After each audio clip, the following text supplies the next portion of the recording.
I was actually about 11 years old when we visited India. And when we were actually in India, I developed jaundice out there through some sort of water infection, we don't know. Um, but at that point in time, the suspicion is that my kidneys stopped developing. So they stayed at about a child size. As I grew older, they couldn't cope with an adult sized body. So by the time I was about 18, 19, they deteriorated to the point where they just couldn't cope with me anymore and started failing basically. It all started in 2006.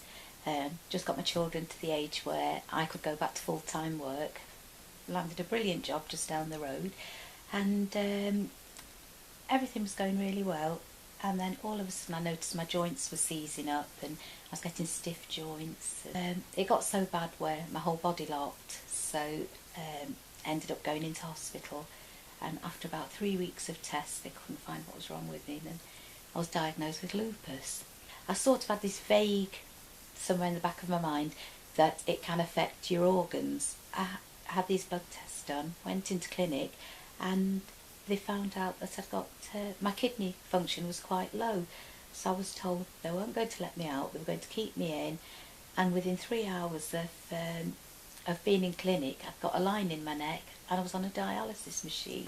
When I had my heart attack, I was taken to hospital, and it was a very severe heart attack. And the quality of life after the heart attack was really poor. I used to suffer heart failures. I couldn't walk more than 10 paces. I couldn't talk. It was really, really horrible quality of life. And then my cardiologist suggested that I should be put on a transplant list because my heart had been damaged so much with the episode of heart attack that there was no other way that I could get my quality of life back. It was about 18 months. Um, Over that period of time, as soon as they told me I actually had kidney failure, I went through a clinic. They taught me about watching my diet, eating less protein, and I was also prepared for kidney failure, if you like. I actually had a fistula put into my arm, and they monitored the deterioration in my kidney function, um, and they monitored me very, very carefully. But I was educated in terms of diet over that period of time. It was a real shock to the system. It was suddenly everything I knew. My whole world was completely different. My whole lifestyle, everything changed from that minute. For a start, it was a sudden change in diet. Certain foods were just no, they were poison to my body. You had to watch what you ate for calcium, potassium, phosphates.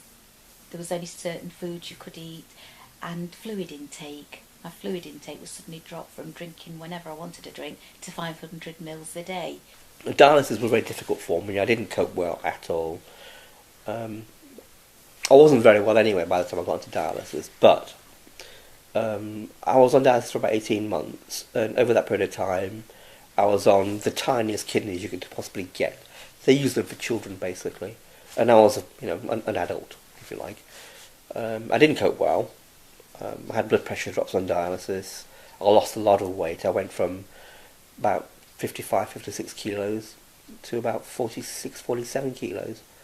So I was skin and bone by the time I got to, 18 months into dialysis. I was not very well at all. The dialysis itself was time consuming. Suddenly I was having to spend 4 hours on the machine 3 times a week. So I was spending more time in hospital than I was with my family. I've got 2 young children, I've got a husband, and it was just like my family had been ripped apart, for them as well. Suddenly mum wasn't there. I was having to go out to dialyse 4:30 every evening. I'd get picked up by transport. I'd be on the machine, and about 6 o'clock, 6:30, I wouldn't get home till 11.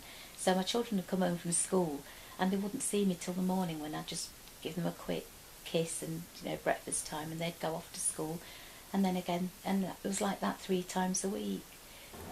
I was, after being put on a transplant list, I was sent home, and I was told not to go further afield because they could call me any time. I was given a bleeper, and I was one of the very lucky ones that I only waited for 4.5 weeks. A call came in the morning at 4 o'clock that you have half an hour to get ready, ambulance is on its way. So I got up, got ready, called all my immediate family, told them that I would be going into hospital. I was taken to Cambridge, to Papworth, and once we arrived there, they did all the tests again, whether I was a suitable candidate for the surgery on that day or not. So after doing all the tests, then I was told that the donor heart has been retrieved. It's been checked by a team of consultants whether it's suitable for transplant. But I was about 18 months in. I got a phone call about 2:30 in the morning. Went downstairs, picked the phone up, was told, yeah, come in at 7:30 in the morning. I went back to bed, my brother didn't. We went to the hospital, 7:30 in the morning. Wandered around, did a few tests. Quite a simple process. It was quite a routine thing for them. They were kind of very organised, very, very calming. About 5 o'clock in the afternoon, I'd had my transplant. And it took about between 8 and 10 days for my transplant to kind of kick in and start to work properly. But I felt fantastic afterwards. I got the call for a transplant while I was on dialysis and had to go to Nottingham, and after what seemed like it was about 8-10 hours of tests, they finally said that the kidney was viable and the transplant was going to go ahead. So, it's just a state of shock. After the surgery, after the transplant, I was there for 4 weeks in hospital. Then 4 weeks they did all the tests, everything. Went through physio because they keep you there even if you are well enough to go home, just to get that psychological thing, there, that you're walking around with somebody else's part in your body. So they prepare you for that. And I was there for 4 weeks, and after 4 weeks I used to go back first every week.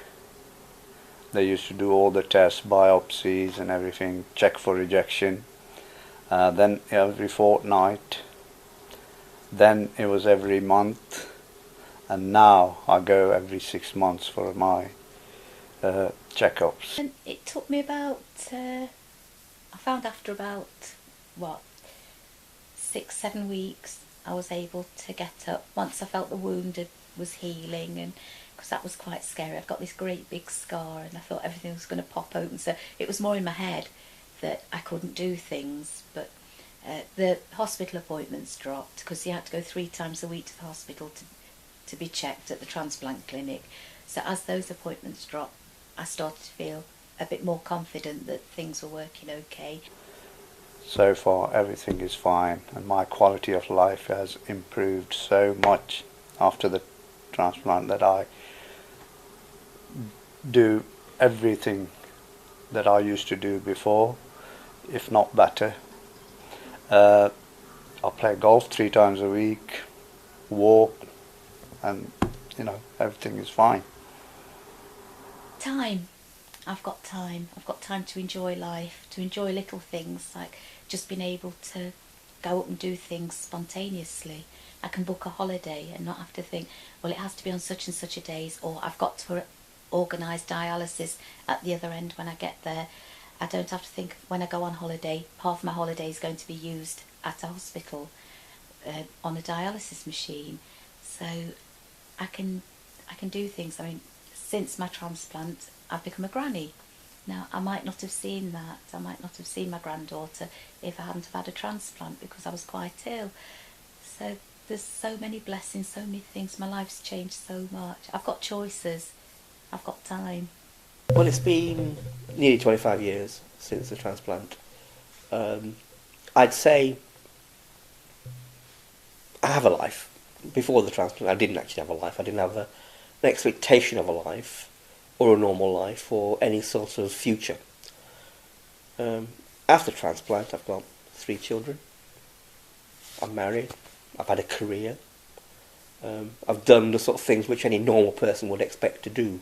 And that's what it's actually bought me. It's bought me time to do what you would normally have expected to do, which I hadn't expected to do.